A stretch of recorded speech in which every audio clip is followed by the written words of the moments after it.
23వ వచనం వరకు మనం చదివితే ఇదే మొదటి సమయం గ్రంథం 27వ అధ్యాయం. తర్వాత దావీదు, నేను ఇక్కడ నిలిచి మంచిది కాదు, ఏదో దినాలు నేను సౌలు చేత నాశనమవుదును, నేను ఫిలిష్తీయుల దేశంలోకి తప్పించుకొని పోదును. అప్పుడు సౌలు ఇశ్రాయేలు సరిహద్దులో నన్ను ఎదుట మానుకోను కనుక నేను అతని చేతిలో నుండి తప్పించుకోదునని అనుకొని లేచి వెళ్ళిపోయాడు.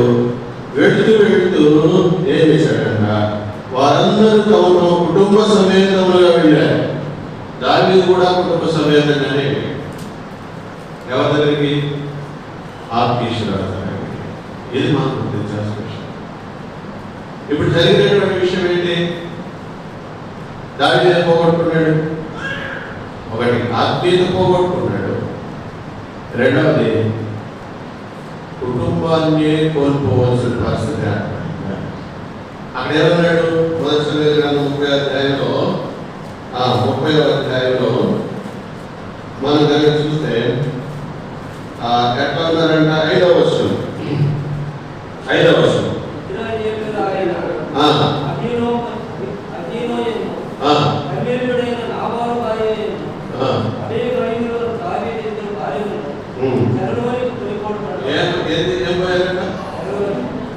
దావీదుకు 2 భార్యలు కూడా ఎట్లా ఉన్నారంట? చెరలోకి వెళ్ళిపోయారు. దేని బట్టి వెళ్ళారు? దావీదు ఆత్మీయతను కోల్పోయాడు. దేవుడిని అడగనందున, దేవునితో మాట్లాడనందున, తన యొక్క అక్క ఏంటో దేవునికి చెప్పకుండా తన జ్ఞానాన్ని ఉపయోగించి లోక జ్ఞానాన్ని ఉపయోగించి దేవునికి దూరమైనటువంటి వాడు ఎవరు? దావీదు. అయితే సౌలు చేతిలో నుండి తప్పించుకోగలిగాడు, కానీ దేవుని చేతిలో నుండి తప్పించుకోగలిగాడా? తనతో ఉన్నవారే తనను రాళ్ళు చంపాలి అనేటటువంటి ప్రయత్నము చేసినటువంటి సందర్భం ఇది మనం మర్చిపోకూడదు. కానీ భయంకరమైనటువంటి పరిస్థితి ఇది. మనం అనుకున్నది ఒకటి, మనకు జరిగింది ఇంకొకటి అని ఎప్పుడు అనుకుంటాను? నేను ఇట్లా జరుగుతుందని నేను ఎప్పుడు అనుకోలేదే జీవితంలో అని అనుకుంటాను. ఏది జరిగిపోయిన తర్వాత దేవుడు అంటాడు, అది జరగకముందే నువ్వు మేల్కోవాలి అని అంటాడు. అది జరగకముందే నీ జీవితం లేదా? నువ్వు గ్రహింపగలిగినటువంటి వ్యక్తి కూడా మేల్కోవాలి. కాబట్టి ఆత్మ ద్వారా నడుపుకోబడాలి, కానీ శరీరం ద్వారా నడుపుకోబడితే మనం సావలసిన వారు ఉంటాం. రాత్రి కూడా మనం చూసాం కదా, శరీర సంబంధమైన కార్యాలు స్పష్టంగా ఉంటాయి. వాటి ద్వారా మనకు మరణం తప్ప జీవం అనేది ఉండదు. ఇక్కడ దావీదు కనుక మరణం వచ్చింది అంటే దేని బట్టి నడుచుకున్నాడు? శరీరానుసారమైనటువంటి. ముందేమో ఆత్మీయంగా ప్రారంభించాడు, ఇప్పుడు ఎట్లయ్యాడు? అందుకనే అపోస్తలుడైనటువంటి పౌలు ఒక మాట చెప్తాడు. గలతీయులకు రాసినటువంటి పత్రికలో మనకు చాలా స్పష్టంగా ఒక విషయం అర్థం అవుతుంది. ఏంటి అని కనుక మనం ఆలోచిస్తే, ఆయన గలతీయులకు చెప్తూ ఇట్లా చెప్తున్నాడు. ఏమన్నాడు? 3వ అధ్యాయం 3వ వచనం. మీరు ఇంత అవివేకులైతేరా, మొదట మీరు ఆత్మానుసారంగా ఆరంభించారు, ఇప్పుడు ఎట్లా పరిపూర్ణతలోకి వస్తున్నారు? శరీరానుసారం. కానీ మన ఆత్మీయ జీవితానికి ఇది ఎట్లా పనిచేస్తుందంటే వ్యతిరేక దిశలో పనిచేస్తుంది. మనం మొదట శరీరానుసారంగా ప్రారంభించి ఆత్మానుసారంగా పరిపూర్ణతలోకి రావాలి. కానీ ఇక్కడ జరిగినటువంటి విషయం ఏంటి? ఆత్మానుసారంగా ఆరంభించిన వాడు ఆత్మానుసారంగా పరిపూర్ణతలోకి రావాలి, కానీ శరీరానుసారంగా పరిపూర్ణతలోకి రాకూడదు. దావీదులో ఉన్న ఉన్నటువంటి మొదటి పొరపాటు. పోగొట్టుకున్నది ఏంటంటే ఆత్మీయ జీవితం పోగొట్టుకున్నాడు. శరీరానుసారంగా పరిపూర్ణతలోకి వచ్చాడు అని ఇది మనము గుర్తించాల్సినటువంటి విషయం. అయితే ఇక్కడ మనకు మొదటి సమూయేలు గ్రంథంలో ఆయన చెప్తున్నటువంటి విషయాన్ని కనుక మనం ఆలోచన చేస్తే ఆయన ఇంకొక విషయాన్ని మన ముందు తీసుకొచ్చాడు. రెండవది మనం ఏం చదివాము, ఆయన పోగొట్టుకున్నది ఏంటంటే కుటుంబ వ్యవస్థలో ఉండవలసినటువంటి ప్రాథమిక విషయాలను తాను పోగొట్టుకున్నాడు. ఎవరు? అమితముగా ప్రేమించినటువంటి ఇద్దరు భార్యలు ఎవరు వాళ్ళు? ఆయన దగ్గర మనం చూసినప్పుడు అక్కడ ఆయన అంటాడు, అభినయాలు అనే ఒక ఆమె ఉంది, అభినయం అనేటటువంటి ఆమె కూడా ఉంది. కాబట్టి వీళ్ళిద్దరి గురించి మనము చూసినప్పుడు ఎలా ఉన్నారు వీళ్ళిద్దరు అని కనుక మనం ఆలోచిస్తే వీళ్ళిద్దరు కూడా ఎలాంటి వారు ఉన్నారంట. అభినయాలంటే అర్థం ఏంటి అని కనుక మనం ఆలోచన చేస్తే ఇంగ్లీష్ బైబిల్ ఇట్లా చెప్తుంది, the Joy of the father, తండ్రి యొక్క సంతోషం లేకపోతే ఆనందం అని అర్థం అభినయాలంటే. కాబట్టి ఇప్పుడు ఏం పోయింది? కుటుంబంలో ఉండవలసిన సంతోషం లేదు, నెమ్మది లేదు, ఆనందం లేదు, ఆనందము లేదు. కాబట్టి దావీదు జీవితంలో ఏం పోగొట్టుకున్నాడు?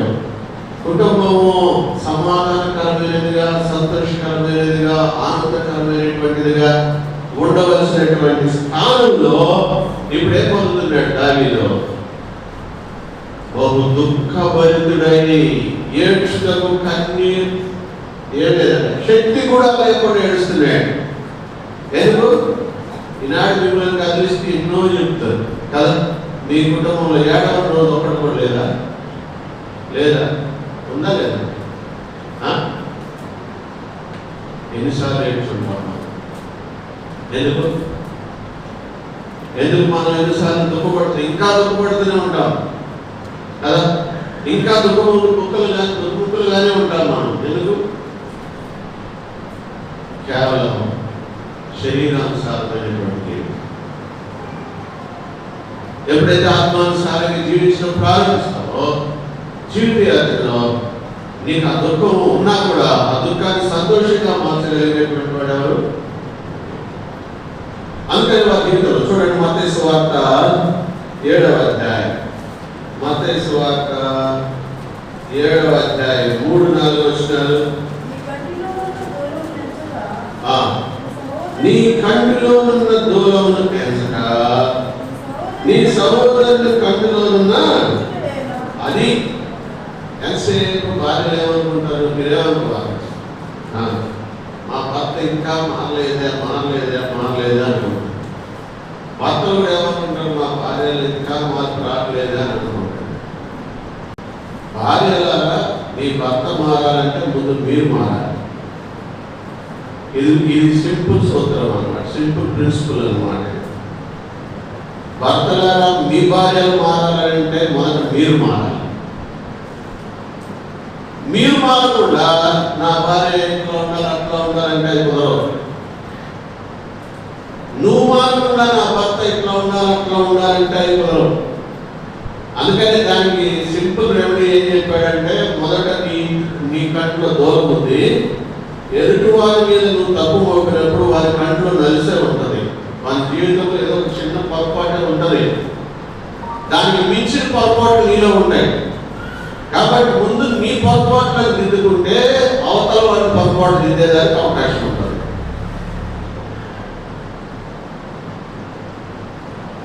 అలాగన దావీదు ఇప్పుడు తను ఏం చేయాలా? తను మారాలి. తన జీవితం మార్చుకుంటేనే తన కుటుంబము తిరిగి మరలా ఆనందకరమైనటువంటి కుటుంబంగా చేయబడుతుంది. అంతేగాని తను మారకుండా ఎంత ఏడిస్తే ఏం లాభం, ఎంత కన్నీరు గాలిస్తే ఏం లాభం? ఎందుకు ఈనాడు నీ కన్నీటి ప్రార్థనకి జవాబు రాదు చెప్పనా? సూత్రం ఇదే. నువ్వు మారకుండా నువ్వు ఎంత కన్నీరు కాల్చినా అది నీ కుటుంబంలో నీ భర్త కోసం కావచ్చు, పరిస్థితుల కోసం కావచ్చు, పిల్లల కోసం కావచ్చు, కనుక నీ భార్య కోసం కావచ్చు. ముందు నువ్వు మారాలి. దావీదేంటి, తన తప్పు తెలుసుకోకుండా తన భార్య చల్లబోయేరే బాధపడితే లాభం లేదు. కాబట్టి పోయినది తిరిగి సంపుచ్చుకోవాలంటే ఏం చేయాలంటే మన పొరపాటు ఎక్కడుంది, మన తప్పు ఎక్కడుంది. అందుకని పరీక్షలు రాసేటప్పుడు పిల్లలకు వాడు ముందు అన్నీ రాసేస్తాడు. రాసేసి కూర్చుంటాడు, ఇన్విజిలేటర్ అంటాడు, ఏమైనా అయిపోయిందా అంటే అయిపోయింది సార్ రాసేసాను కాబట్టి ఇచ్చేసిపో, నీ దగ్గర మొక్క మీద నాకు చూపుతాను అన్నాడు ఆయన. అరే ఇంకొకసారి మొదటి నుంచి చూడరా అంటాడు. ఎందుకు? సమయం ఉంది నీకు, ఇంకా సమయం దాటిపోతే నువ్వు నేనేం చేయలేను.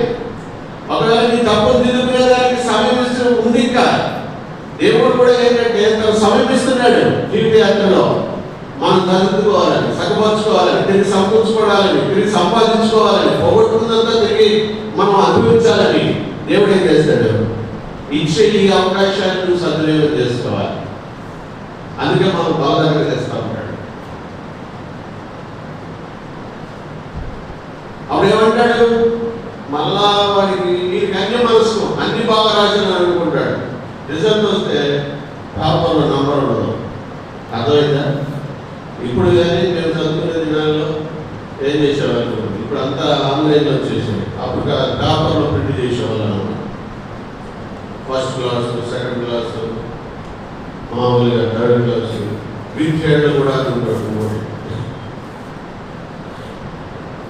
చదువుదాకా ఏం చేస్తారు? మొట్టమొదటిగా పేపర్ ఇస్తారే కింద నుంచి చూసుకుంటా అని తెలుసు. కింద ఉంటుందా, పైన ఉంటుందా నెంబర్. నేను కూడా అట్లానే చూసుకునేవాడిని. 10th క్లాస్ రిజల్ట్ వచ్చినప్పుడు ముందు థర్డ్ క్లాస్లో లేకపోతే లేనంటే అది మా ఒపీనియన్. ముందు చిన్న 3rd క్లాస్లో చూస్తే అక్కడ కనపడుతున్నా నా నంబర్.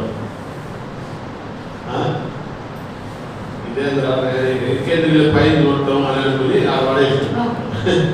ఇక లేదంటే లేదంటే మనం ఫెయిల్ అని. ఇలా మా డ్రాయింగ్ మాస్టర్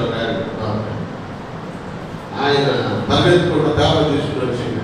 ఏం సార్ ఇంత తగ్గట్టు వస్తున్నానంటే, సరే రిజల్ట్ చూసుకున్నావా అన్నాడు. చూడలేదు సార్ అని. మనం 3వ తరగతిలో చూసాం, 3వ తరగతిలో కనపడలేదు సార్ మన నంబర్ అని. మరి పిచ్చోడా, పేపర్లో మొట్టమొదటి నంబర్ మీరే రా అన్నాడు. మొదట్లో మొట్టమొదటి నంబరు ఎవరిదన్న అంటే ఏ క్లాస్లో వచ్చాం మనం? మొదటి తరగతిలో అందరికంటే మొదట్లో ఉన్నాం. మనం ఏమనుకున్నాం? 3వ తరగతిలో లేకపోతే ఇంకెక్కడ ఉంటుంది మన నంబర్ అనుకుని మనం పాడేస్తే ఏంటి అంటే దేవుడు ఎట్లా చేస్తాడంటే ఒక అద్భుతమైన కార్యం చేస్తాడు.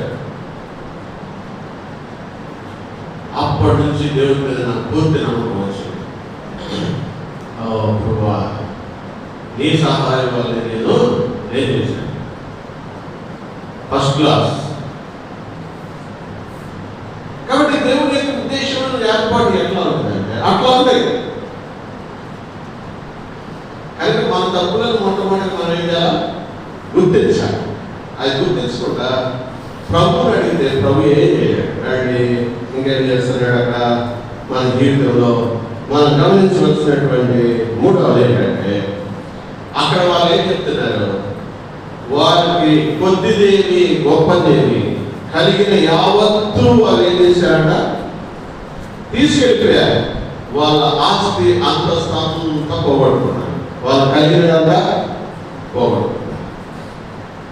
దావీదు కలిగినదంతా పోగొట్టుకున్నాడు.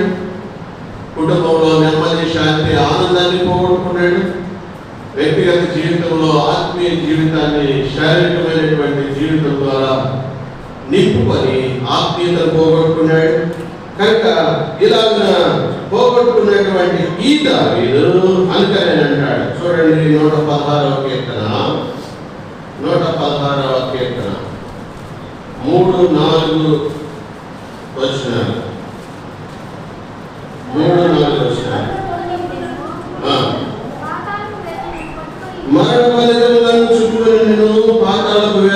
పట్టుకొనిండును, శ్రమైన దుఃఖం నాకు కలిగెను. అప్పుడు యెహోవా దయచేసి నా ప్రాణం విడిపించుకొని యెహోవా నామమును బట్టి నేను మొరపెట్టితిని.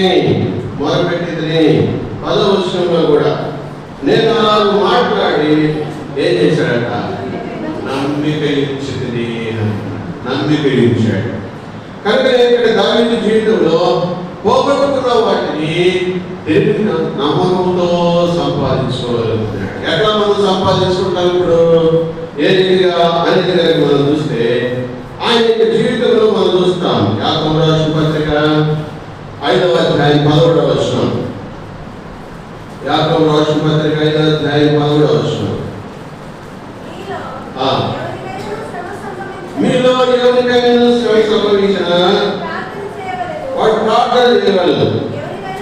ఎవరికైనా సంతోషం కలిగినా అక్కడ కీర్తనలు పాడవలను అని అన్నాడు. మీలో ఎవరికైనా శ్రమ సంభవించినప్పుడు, శ్రమ ఎందుకు వచ్చినప్పుడు దావీదు మిక్కిలి శ్రమలో ఉన్నాడు, మిక్కిలి బాధపడుతున్నాడు. మరణ బద్ధకాలు తన చుట్టుకుని ఉన్నాయి, వేదనలు తన చుట్టూ ముసుగుని ఉన్నాయి. అయితే తిరిగి సంపాదించుకునేదానికి అవకాశం లేనటువంటి పరిస్థితులు కనబడుతున్నా తను మాత్రం ఏం చేశాడు? దేవునికి మొరపెట్టినట్లుగా మనం చూస్తున్నాం.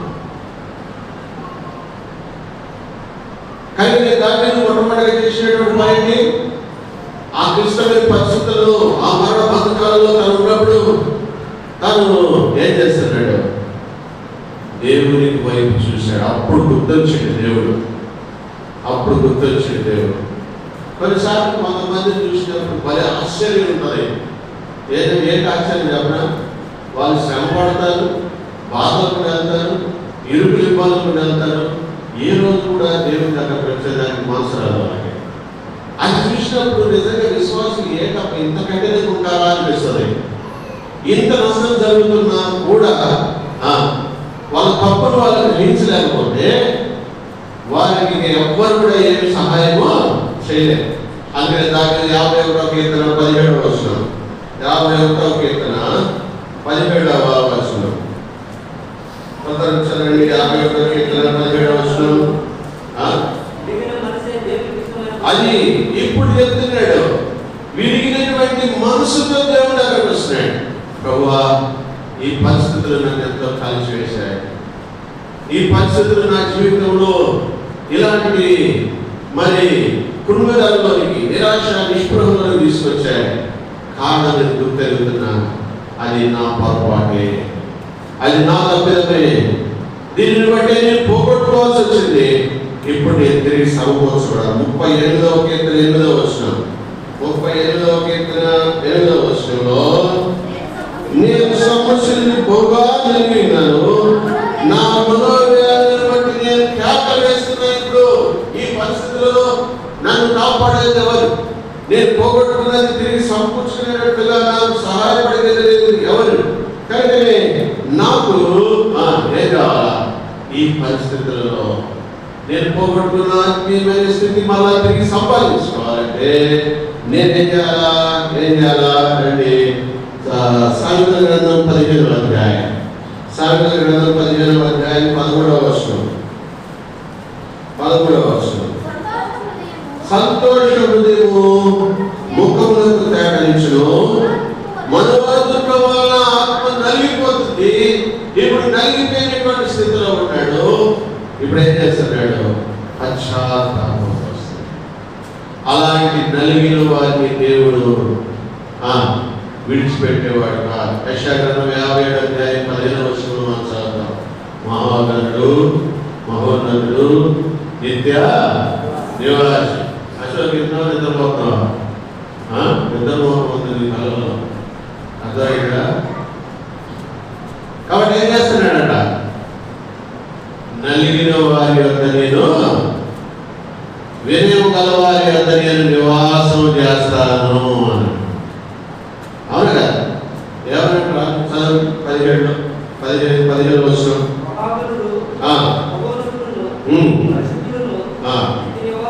నిత్య నివాసైన వాడు ఇలా శ్రమిస్తున్నాడు. నేను మహోన్నతమైన పరిశుద్ధ స్థలంలో నివసించేవాడు ఆయనను వినయము గలవారి అందరూ ప్రాణమును ఉజ్జీవింపజేసేదానికి, నలిగిన వారి ప్రాణమును ఉజ్జీవింపచేయటను ఏం చేశాడంట? వినయము గలవారి అందరూ, దీన మనసు గలవారి అందరూ విరిగిన హృదయంతో దేవుని సన్నిధికి వచ్చాడు. దేవుడు తిరిగి సంపాదించుకోవాలంటే మనకున్న మార్గం ఏంటి? నీ పరిస్థితిని బట్టి నువ్వు విరిగిన హృదయంతో దేవుని దగ్గరికి రావాలి. ఏ పరిస్థితులు నిన్ను విరిచాయో, నిన్ను దుఃఖపత్రిగా చేశాయో, మనోదుఃఖాన్ని కలిగించాయో, నలిగిన వ్యక్తిగా నిన్ను నిరూపించాయో, ఆ పరిస్థితులతో ఏం చేయాలా? ప్రభువు దగ్గరికి రా. దావీదు ప్రభు దగ్గరికి వచ్చాడు.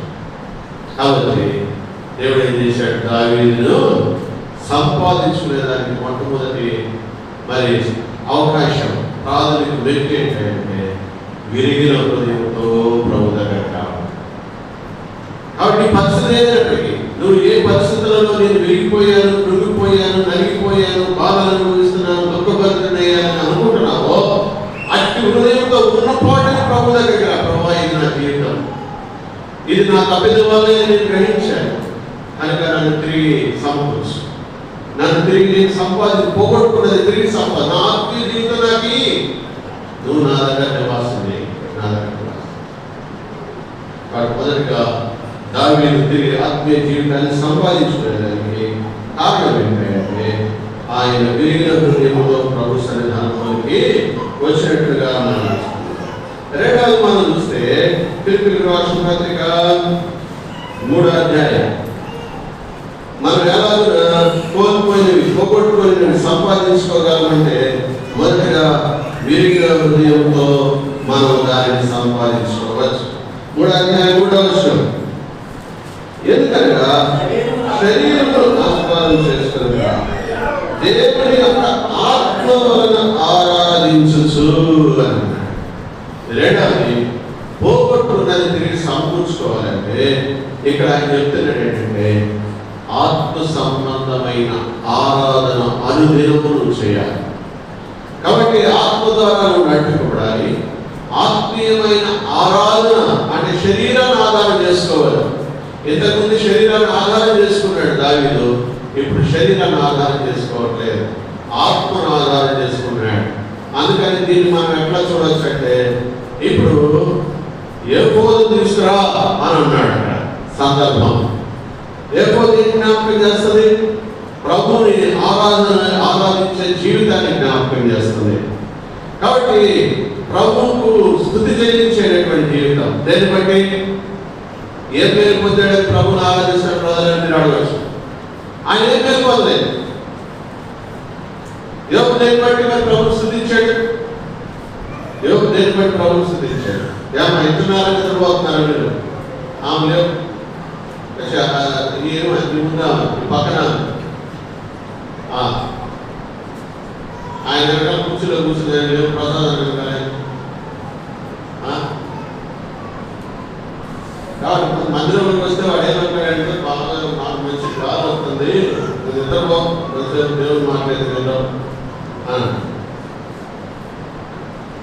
మనం వినకుండా చేస్తాడన్నమాట. వాడు వినకుండా చేస్తాడు. ఆఖరికి మనకి ఏం చెప్పాడంటే ఏం చెప్పాడు? మా దగ్గర లేకపోతాడు పాప, ఆయన వచ్చేది 12 గంటలకు వస్తాడు, వచ్చి నిద్రపోతుంటాడు.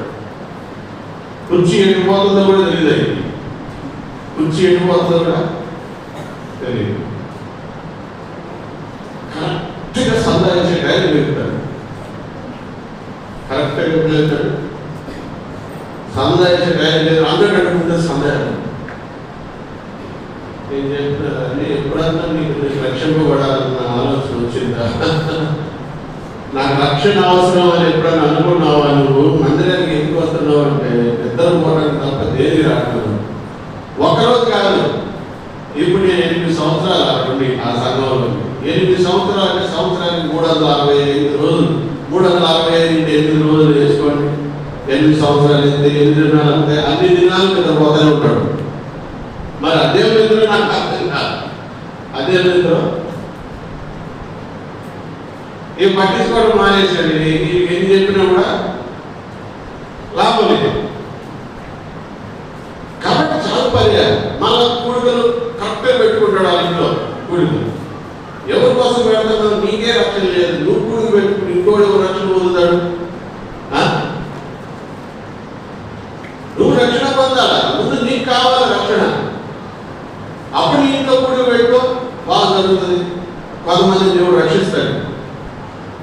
చూసేవాడు అంటాడు కదా, ఇంకే రక్షణ లేదు, ఇంట్లో మనకేది రాదు, రక్షణ స్వార్థ పెట్టిండు అంటారు. కాబట్టి చాలాసార్లు మనం జాగ్రత్తగా ఉండాలి. కాబట్టి రెండోది ఏంటంటే ప్రభువును ఆరాధించాలి. ఏ పరిస్థితులు ఆరాధించాలి? అన్ని మనకు సుఖంగా జరుగుతున్నప్పుడు కాదు ప్రభువును ఆరాధించలేదు.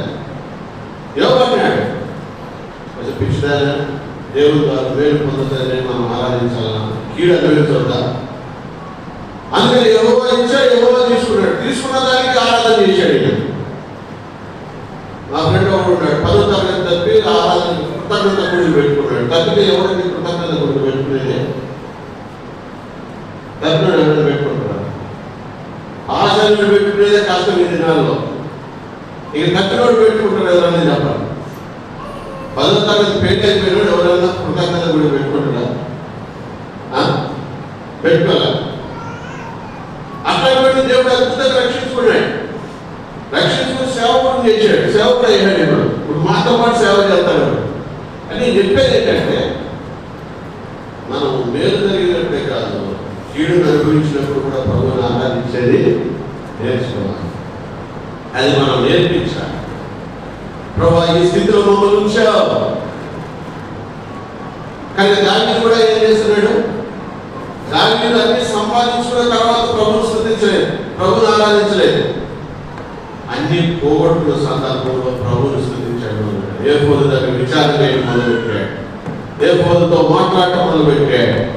కాబట్టి జీవిత యాత్రలో మనం గుర్తించాల్సింది రెండవది, నీ ఆరాధన జీవితం నువ్వు కోల్పోయినవన్నీ తిరిగి సమకూర్చుకునేదానికి కారణం. అలాగే ఇంకొక విషయం మన దగ్గర జ్ఞాపకం చేస్తుంటే ఆయన ఏమంటాడు? రండి రండి ఇక్కడ అంటాడు. ఏమన్నాడు? యోబు గ్రంథం 36వ అధ్యాయం 15వ వచనం. యోబు గ్రంథం 36వ అధ్యాయం